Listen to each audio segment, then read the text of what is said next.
যে মুসলমান দাড়ি রেখে মাথায় টুপি লাগিয়ে 5 ওয়াক্ত নামাজ পড়ে হারামখোর বাজনার সাথে গান ড্যান্স করে ঘুরছে।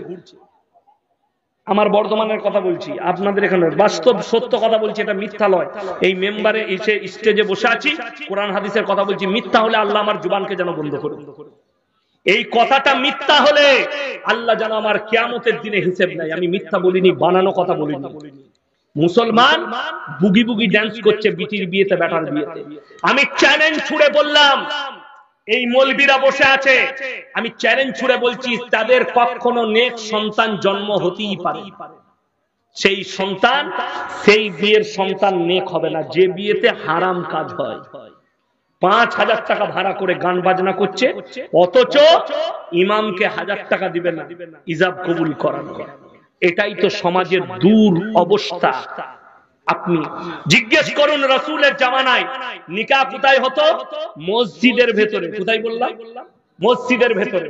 আর এখন হচ্ছে প্যান্ডেল। বিয়ের দিন ঠিক করেছে, বাপ গেছে, বেটা গেছে মেয়ে দেখতে। এখন তো আমাদের সমাজে এসছে, আমাদের বর্ধমান নাম দিয়েছে আশীর্বাদী, নতুন সিস্টেম। আশীর্বাদী কি করছে? ইসলামের মতো আংটি পড়াপড়ি করছে ছেলে আর মেয়ে। ইজাব কবুল করানোর আগে মেয়েটাকে টাচ করাটাও জিনা করার গুনাহ হবে। কথাটা বুঝতে পেরেছেন না পারেন? যদি বলেন কেন, তার সঙ্গে তো বিয়ে হচ্ছে। ইজাব কবুল করানোর আগে বিয়ের দিনে বিয়ে ভেঙে যায়। ঠিক বললাম না ভুল বললাম? যদি বলেন প্রমাণ, তো মোবাইল খুলে নেন। আমার বর্ধমান জেলার কথা বলছে, বিয়ে ঘরে মুসলমানরা গোশত নিয়ে মারামারি করেছে, খাওয়া নিয়ে দিয়ে বিয়ে ভেঙে। আপনারা হাসছেন, সত্য ঘটনা, এটা মিথ্যা নয়। বাংলাদেশের ঘটনা, 1 সপ্তাহ আগে কার বিয়েতে গোশত কম পড়ে গেছে, লাঠি নিয়ে মারামারি দিয়ে বিয়ে ভেঙে গেছে। মুসলিমদের আমি কথা বলছি। তাহলে সেই ছেলে মেয়েটা যদি আগে রিলেশন করে থাকে, হারাম না? হারাম নয়, জিনা করার পাপ হবে। বড় কষ্টটা কি জানেন? মোবাইল দিয়ে দিচ্ছে মেয়েকে, বিয়ের আগে 1 মাস কথা বলছে প্রেম প্রেমিকের মতো। আরে দুঃখটা ওই জায়গায়, আমার কষ্টটা ওই জায়গায়। সবাই নিয়ত করুন হারাম কাজ থেকে বাঁচবো, জোরে বলুন ইনশাআল্লাহ। লাস্টে বলবো, আল্লাহ যাদেরকে মাল দিয়েছে, 3টে লোক যদি হাত পাতে, তাদের হাতকে ফিরিও না। কটা লোক বললাম? কথা বলে না? 3টে। ওয়াআতিদাল কুরবা হাক্কাহু ওয়াল মিসকিন ওয়াবনাস সাবিলি ওয়ালা তুবাদদির তাবদীরা। 1 নম্বর, ওয়াআতিদাল কুরবা, কাছের গরীব যদি তোমাদের কাছে হাত পাতে। আমি এক্ষুনি হাদিস শোনালাম, তোমার পাশের বাড়িতে কে বসবাস করছে দেখো, সে হিন্দু হোক, দলিত হোক, আদিবাসী হোক, যে ধর্মেরই হোক, ক্ষুধার্ত হলে খাবার দাও, বস্ত্রহীন হলে বস্ত্র দাও, বিপদে পড়লে পাশে দাঁড়াও। কেউ যদি আপনার কাছে হাত পাতে, টাকাটা দিবার সময় একটাই কথা ভাববেন, আল্লাহ তুমি আমাকে দেনেওয়ালা বানিয়েছো, আমাকে হাত পাতনেওয়ালা বানাও। এটা শুকর আদায় করবেন আল্লাহ, যে আল্লাহ তুমি আমাকে দেনেওয়ালা বানিয়েছো। 1 নম্বর, ওয়াআতিদাল কুরবা, তোমার কাছের গরীব যদি হাত পাতে, তুমি তার হাতকে ফিরিও না, যা হোক দিয়ে দাও। ওয়াল ইয়াতামা ওয়াল মাসাকিন, এতিম আর মিসকিন যদি হাত পাতে, তাদের হাতকে ফিরিও না। ওয়াবনাস সাবিলি ওয়ালা তুবাদদির তাবদীরা, আর মুসাফির যদি তোমাদের কাছে হাত পাতে, এই 3টে ব্যক্তি হাত পাতবে। কোরআন কত সুন্দর বলে দি, ইন্নাল মুবাদদিরিন কানু ইখওয়ানাশ শায়াতিন ওয়া কানাশ শাইতানু লিরাব্বিহি কাফুরা। যারা অপব্যয় করে তারা হচ্ছে শয়তানের ভাই। শয়তান জান্নাতি না জাহান্নামী? তার ভাই হলে কোথায় যাবে? জাহান্নামে যাবে। যদি বলেন অপব্যয় কাকে বলে? ইসলাম বিরোধী কাজ। কি কাজ বললাম? ইসলাম বিরোধী কাজ, আল্লাহ রসুল বিরোধী কাজ, কোরআন বিরোধী কাজ, গান বাজনা, মদ, গাঁজা, আফিং, জুয়া, এই ধরনের কাজগুলো হচ্ছে হারাম কাজ। আর এই জায়গায় পয়সা লুটানো অপব্যয়। আজকের সবাই সব থেকে বড় মুসাফির কে? কথা বলে না? আমি 339 কিলোমিটার এলাম আমার বাড়ি থেকে, বর্ধমান। আমার বাড়ি যেখানে, পানাগড় থেকে গলসি থানার, পানাগড় বুদবুদ আর গলসি থানার মিডিল পয়েন্টে আমার বাড়ি। আমার থানাটাই বর্ধমান জেলার শেষ থানা, গলসি থানা। আমার একটা গ্রাম পড়ি, গলসি থানা শেষ। আমি 339 কিলোমিটার এলাম, আমি সব থেকে বড় মুসাফির। আপনারা অনেক টাকা দিয়েছেন, আমি নবীজি সাল্লাল্লাহু আলাইহি সাল্লাম বলেছেন যাকিরা, গচ্ছিত সম্পদ কোনগুলো?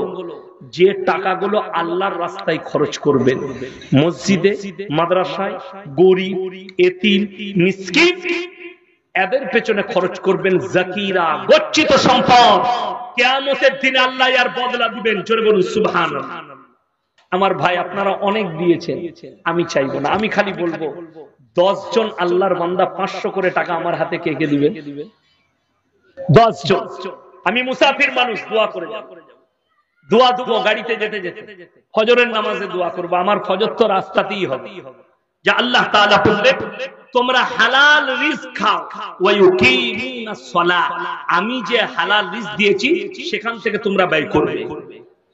ওয়াল্লাযীনা ইউমিনুনা বিমা উনজিলা ইলাইকা ওয়া মা উনজিলা মিন ক্বাবলিক, এটা 4th নম্বর। যতগুলো নবী পয়গম্বর আমি পাঠিয়েছি এরা সবাই আল্লাহর পয়গম্বর, এটার উপরে তোমরা জানো দৃঢ় বিশ্বাস রাখো। ইহুদিরা নবীজিকে গালি দিলে আমরা মুসাকে গালি দিতে পারি। খ্রিস্টানরা আল্লাহ নবীকে গালি দিলে আমরা ঈসা মসিহকে গালি দিতে পারি না। কেন? আল্লাহ কোরআনে বলেছে আমি যতগুলো নবী পয়গম্বর পাঠিয়েছি এরা যে আল্লাহর নবী এটা বিশ্বাস রাখতে হবে, এটাও ঈমানের অঙ্গের মধ্যে পড়ে। ওয়াবিল আখিরাতি হুম ইউকিনুন, এবং তোমরা পরকালের উপরে দৃঢ় বিশ্বাস রাখবেন। সবাই রাখবেন ইনশাআল্লাহ, যে মরণের পরে আর একটা জীবন আছে। কোরআন শুনেলে ওয়ামাল হায়াতুদ দুনিয়া ইল্লা মাতাউল গুরুর, এই দুনিয়া তোমাদের জন্য সম্পূর্ণ ধোঁকা।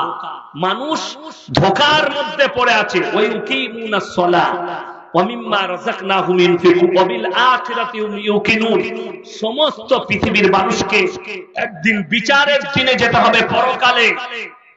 এরপরে আল্লাহ পরের আয়াতে বললেন উলাইকা আলা হুদাম মির রাব্বিহিম ওয়া উলাইকা হুমুল মুফলিহুন, তারাই একমাত্র হিদায়াতের উপরে আছে এবং তারাই একমাত্র কামিয়াব হবে। এরপর আল্লাহ বললেন ইন্নাল্লাযীনা কাফারু সাওয়াউন আলাইহিম আনজারতাহুম আম লাম তুনজিরুহুম লা ইউমিনুন। হে আমার নবী, তুমি যত কোরআন শোনাবে শোনাও, যত দাওয়াত দিবে দাও, সকলে এক বাক্যে বলুন হিদায়াতের মালিক কে? আরো জোরে বলুন কে? একমাত্র আল্লাহ। যদি আপনাদের মনে হয় ইয়াসিন সাহেবের মতো আরো 10টা বক্তাকে দাওয়াত দিয়ে সারা রাত জলসা শুনবো, আল্লাহ হিদায়াত না দিলে হিদায়াত পাবে না। আমাদের দাওয়াতের কাজ, আমরা দাওয়াত দিয়ে যাব, বাস এইটুকুই। হিদায়াত আল্লাহর তরফ থেকে। আর কোরআনে আছে যে মানুষ যতক্ষণ পর্যন্ত নিজের পরিবর্তন না চায় সেই জাতিকে আল্লাহ পরিবর্তন দেয় না। আপনাকে চেষ্টা করতে হবে যে আল্লাহ আমি বেনামাজি আছি, ইয়াসিন ভাই বলে গেল আমি কাল থেকে আর নামাজ ছাড়বো না, ফজর থেকেই ধরে নেব।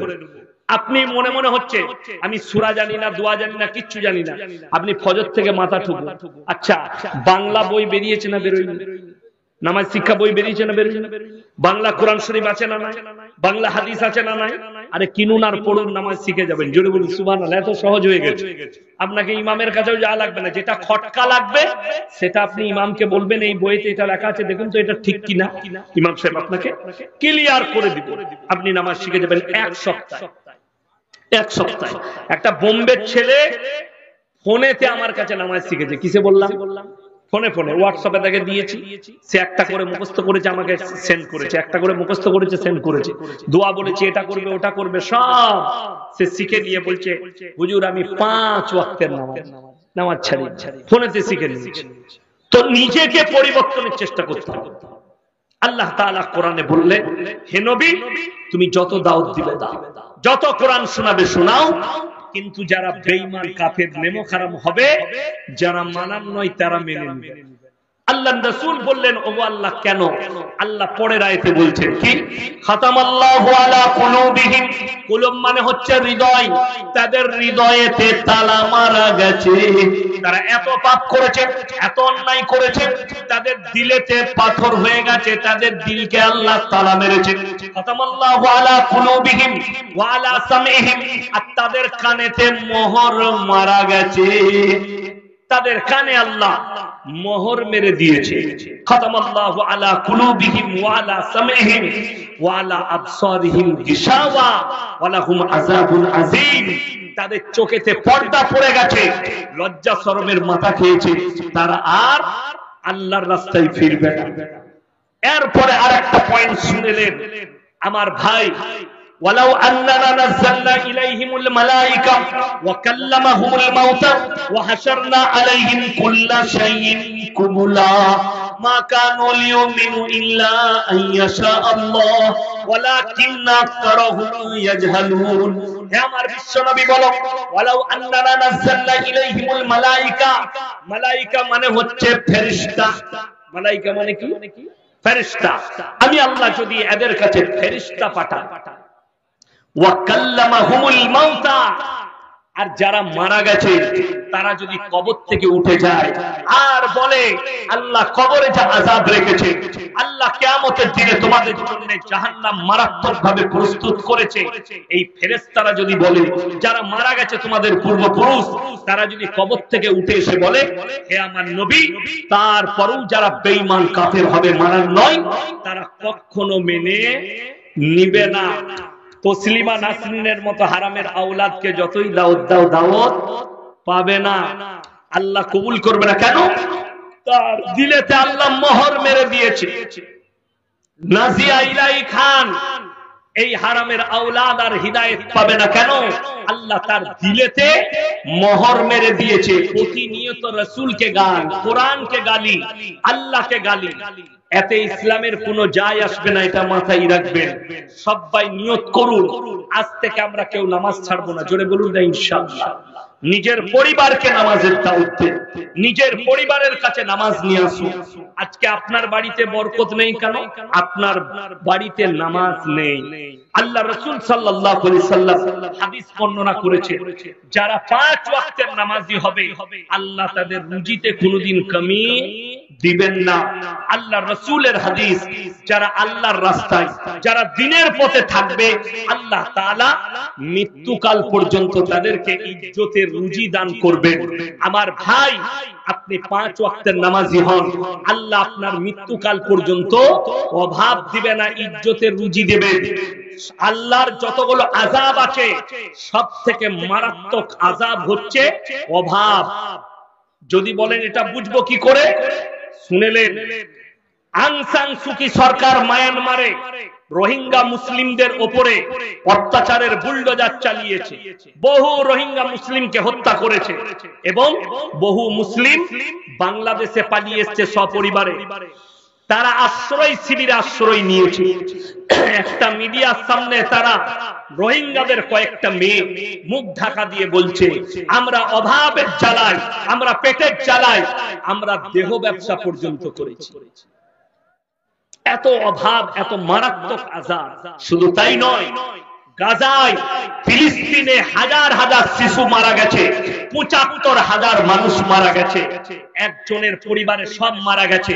সেই মহিলাটার কাছে 3টে শিশু আছে, আর সেই মা কি বলছে জানেন? যদি মানুষের মাংস খাওয়া জায়েজ হতো, আমি নিজের শরীরের মাংসগুলো কেটে রান্না করে আমার বাচ্চাকে খাওয়াতাম। অভাব এত বড় জিনিস। পানি নেই, বাচ্চা পানির জন্য কাতরাচ্ছে। শুনেলেন, পানির জন্য কাতরাচ্ছে, মারা দোয়া করছে।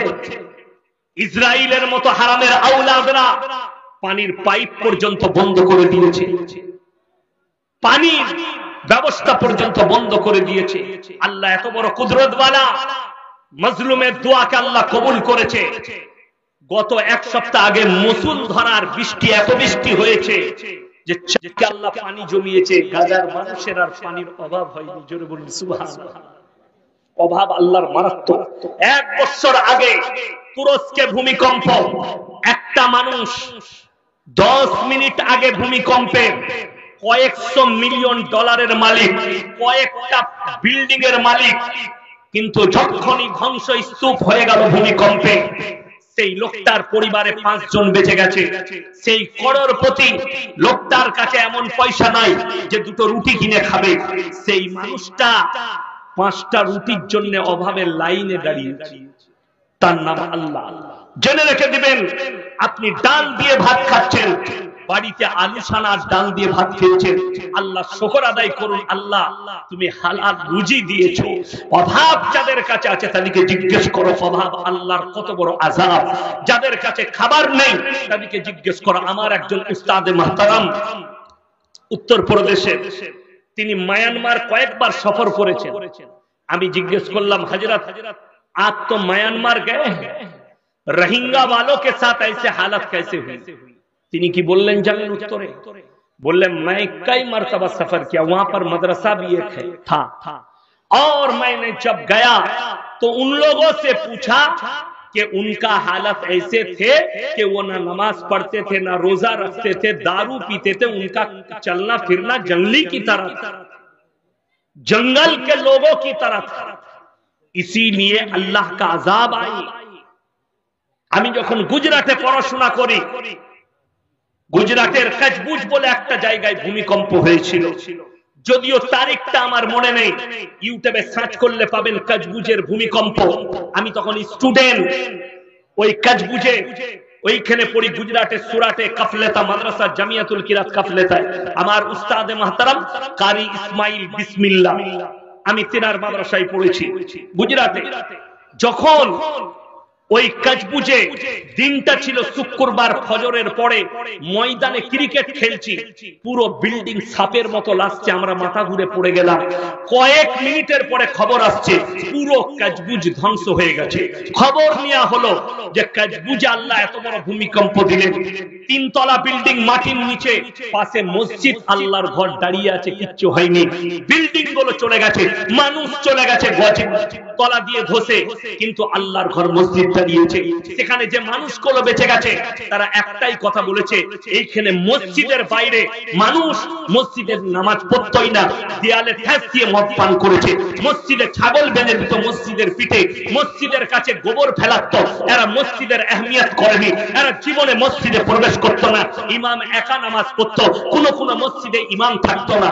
আল্লাহ সেই জায়গাকে ধ্বংস করেছে, আর আল্লাহর ঘরকে দাঁড় করিয়ে আল্লাহ দেখেছে তোমাদেরকে বিরুদ্ধ করে দেব, কিন্তু আমার ঘর মাহফুজ থাকবে। জোরে বলুন সুবহানাল্লাহ। নামাজ ওই জন্য কেউ ছাড়বেন না, জোরে বলুন ইনশাআল্লাহ।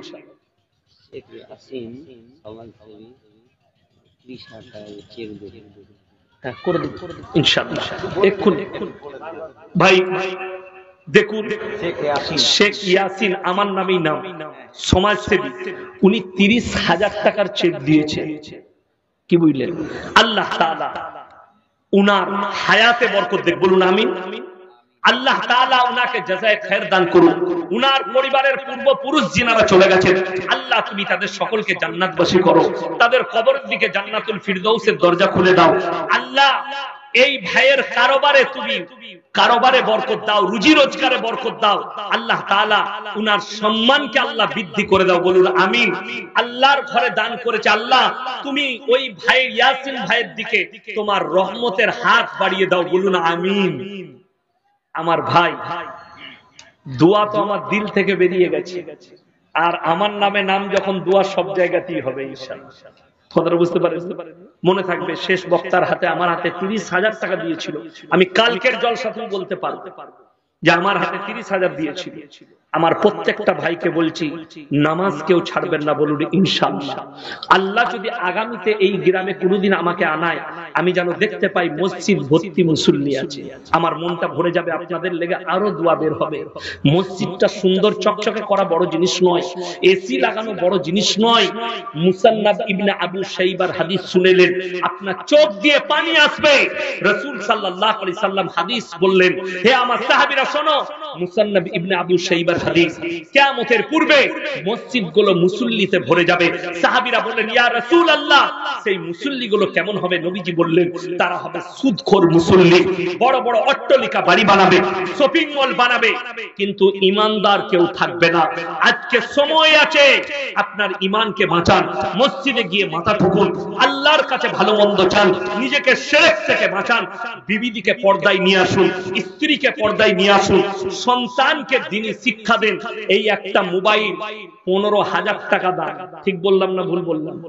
আপনার কষ্ট হচ্ছে না আপনার সন্তানকে কিনে দিতে, কিন্তু একটা মানে কোরআনের দাম কত? 250 থেকে 300 টাকা, ঠিক বললাম না ভুল বললাম?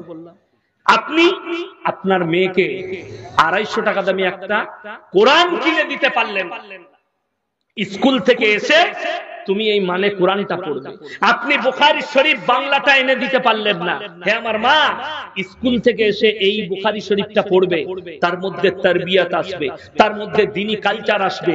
আপনি দিয়েছেন, সেই মেয়ে স্কুল থেকে এসে মোবাইল, টিউশন থেকে এসে মোবাইল, সারা রাত মোবাইল, তো সেই মেয়ে পালাবে না তো কে পালাবে? কথাটা বুঝতে পারেন? বড় কষ্ট লাগে। আপনি আমাদিকে দোষ দিচ্ছেন, মোবাইলকে দোষ দিচ্ছেন, আপনি নিজের দোষটা গোপন করতে চাইছেন। আজকে বর্তমানে সব থেকে বড় অপরাধ, আজকে আপনাদের এখানে নেই কিন্তু আমার বর্ধমানে আছে, আমি নতুন নতুন দেখতে পাচ্ছি, মুসলিমরা বিয়েটা সুন্নত না সুন্নত নয়? সুন্নত। কিন্তু অবাক হবেন, বর্তমানে যে যুগটা এসছে, একটা ইমামকে নিকাহ পড়িয়েছে, ইজাদ কবুল করিয়েছে, তাকে 1000 টাকা দিতেও গায়ে লাগে আমাদের, ঠিক বললাম না ভুল বললাম? অথচ সেই মুসলিম ডিজে ভাড়া করে 3 দিন গান বাজাচ্ছে। আপনাদের এখানে নাই, আমাদের বর্ধমানে আছে। আছে? আচ্ছা, ভালো, ডান্স করবেন আন্ডার প্যান্ট, কি বলবো, বড় কষ্ট লাগে। আচ্ছা, গান বাজনা হারাম না হালাল? হারাম। তাহলে কেউ যদি বিয়েতে গান বাজায়, তাহলে সে হালাল কাম করলেন না হারাম? হারাম। আমি 1 সপ্তাহ আগে লাইভ একটা বক্তব্য দিয়েছিলাম বীরভূম ডিস্ট্রিক্টে, যে মুসলমান দাড়ি রেখে মাথায় টুপি লাগিয়ে 5 ওয়াক্ত নামাজ পড়ে হারামখোর বাজনার সাথে গান ড্যান্স করে ঘুরছে।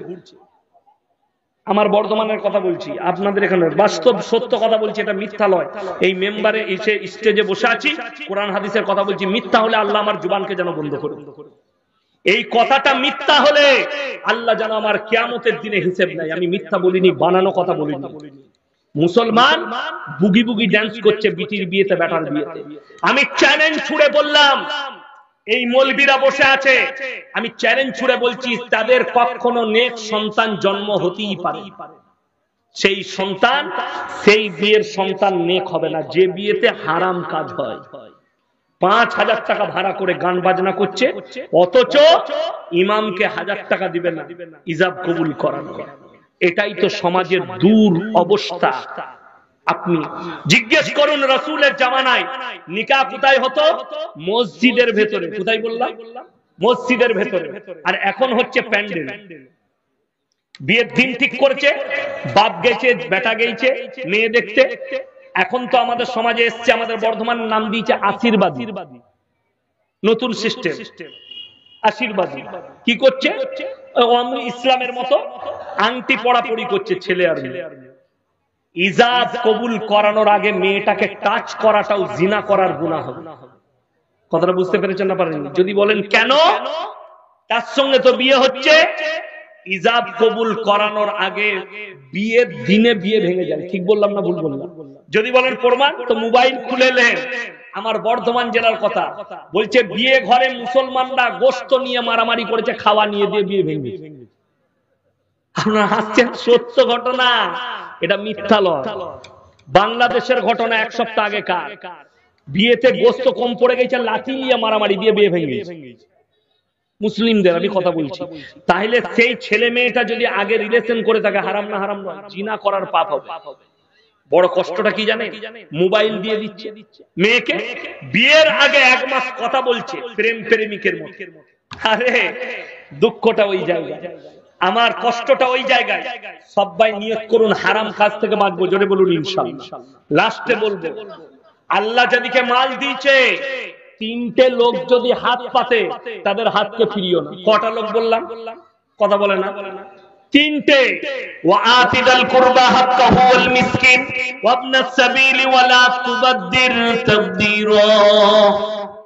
এক নম্বর, ওয়াআতিদাল কুরবা, কাছের গরীব যদি তোমাদের কাছে হাত পাতে। আমি এক্ষুনি হাদিস শোনালাম, তোমার পাশের বাড়িতে কে বসবাস করছে দেখো, সে হিন্দু হোক, দলিত হোক, আদিবাসী হোক, যে ধর্মেরই হোক, ক্ষুধার্ত হলে খাবার দাও, বস্ত্রহীন হলে বস্ত্র দাও, বিপদে পড়লে পাশে দাঁড়াও।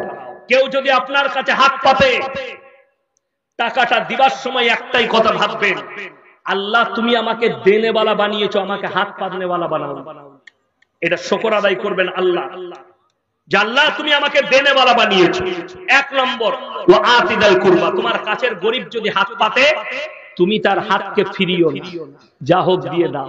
ওয়াল ইয়াতামা ওয়াল মাসাকিন, এতিম আর মিসকিন যদি হাত পাতে, তাদের হাতকে ফিরিও না। ওয়াবনাস সাবিলি ওয়ালা তুবাদদির তাবদীরা, আর মুসাফির যদি তোমাদের কাছে হাত পাতে, এই তিনটে ব্যক্তি হাত পাতলে, কোরআন কত সুন্দর বলে দি, ইন্নাল মুবাদদিরিন কানু ইখওয়ানাশ শায়াতিন ওয়া কানাশ শাইতানু লিরাব্বিহি কাফুরা। যারা অপব্যয় করে তারা হচ্ছে শয়তানের ভাই। শয়তান জান্নাতি না জাহান্নামী? তার ভাই হলে কোথায় যাবে? জাহান্নামে যাবে। যদি বলেন অপব্যয় কাকে বলে? ইসলাম বিরোধী কাজ। কি কাজ বললাম? ইসলাম বিরোধী কাজ, আল্লাহ রসুল বিরোধী কাজ, কোরআন বিরোধী কাজ, গান বাজনা, মদ, গাঁজা, আফিং, জুয়া, এই ধরনের কাজগুলো হচ্ছে হারাম কাজ। আর এই জায়গায় পয়সা লুটানো অপব্যয়। আজকের সবাই সব থেকে বড় মুসাফিরকে কথা বলে না? আমি 339 কিলোমিটার এলাম আমার বাড়ি থেকে, বর্ধমান। আমার বাড়ি যেখানে, পানাগড় থেকে গলসি থানার, পানাগড় বুদবুদ আর গলসি থানার মিডিল পয়েন্টে আমার বাড়ি। আমার থানাটাই বর্ধমান জেলার শেষ থানা, গলসি থানা। আমার একটা গ্রাম পড়ি, গলসি থানা শেষ। আমি 339 কিলোমিটার এলাম, আমি সব থেকে বড় মুসাফির। আপনারা অনেক টাকা দিয়েছেন। আমি, নবীজি সাল্লাল্লাহু আলাইহি সাল্লাম বলেছেন, যাকিরা, গচ্ছিত সম্পদ কোনগুলো? যে টাকাগুলো আল্লাহর রাস্তায় খরচ করবেন, মসজিদে, মাদ্রাসায়, গরিব, এতিম, মিসকিন, এদের পেছনে খরচ করবেন। যাকিরা, গচ্ছিত সম্পদ, কিয়ামতের দিনে আল্লাহ এর বদলা দিবেন। জোরে বলুন সুবহানাল্লাহ। আমার ভাই, আপনারা অনেক দিয়েছেন, আমি চাইবো না। আমি খালি বলবো, 10 জন আল্লাহর বান্দা 500 করে টাকা আমার হাতে কে কে দিবেন? 10 জন। আমি মুসাফির মানুষ, দোয়া করে যাব, দোয়া দেবো গাড়িতে যেতে যেতে, ফজরের নামাজে দোয়া করবো। আমার ফজর তো রাস্তাতেই হবে। যে আল্লাহ তাআলা বললেন, তোমরা হালাল রিজক খাও, ওয়া ইউকিমুনাস সালাহ, আমি যে হালাল রিজক দিয়েছি সেখান থেকে তোমরা ব্যয় করবে। ওয়াল্লাযীনা ইউমিনুনা বিমা উনজিলা ইলাইকা ওয়া মা উনজিলা মিন ক্বাবলিক, এটা 4র্থ নম্বর। যতগুলো নবী পয়গম্বর আমি পাঠিয়েছি, এরা সবাই আল্লাহর পয়গম্বর, এটার উপরে তোমরা যেন দৃঢ় বিশ্বাস রাখো। ইহুদিরা নবীজিকে গালি দিলে আমরা মুসাকে গালি দিতে পারি। খ্রিস্টানরা আল্লাহ নবীকে গালি দিলে আমরা ঈসা মসিহকে গালি দিতে পারি না। কেন? আল্লাহ কোরআনে বলেছে, আমি যতগুলো নবী পয়গম্বর পাঠিয়েছি, এরা যে আল্লাহর নবী, এটা বিশ্বাস রাখতে হবে। এটাও ঈমানের অঙ্গের মধ্যে পড়ে।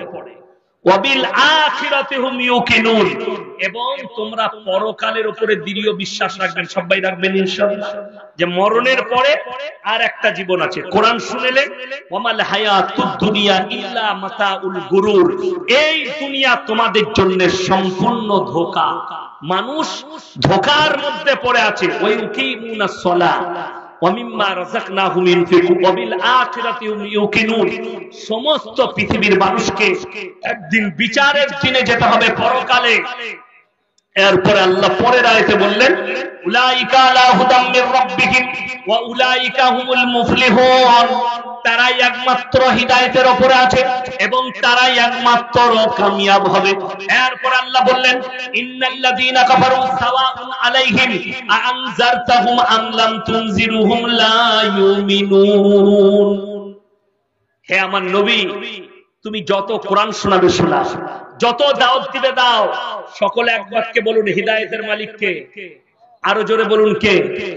একমাত্র আল্লাহ। যদি আপনাদের মনে হয় ইয়াসিন সাহেবের মতো আরো 10টা বক্তাকে দাওয়াত দিয়ে সারা রাত জলসা শুনবো, আল্লাহ হিদায়েত না দিলে হিদায়েত পাবে না। আমাদের দাওয়াতের কাজ, আমরা দাওয়াত দিয়ে যাব, বাস এইটুকুই।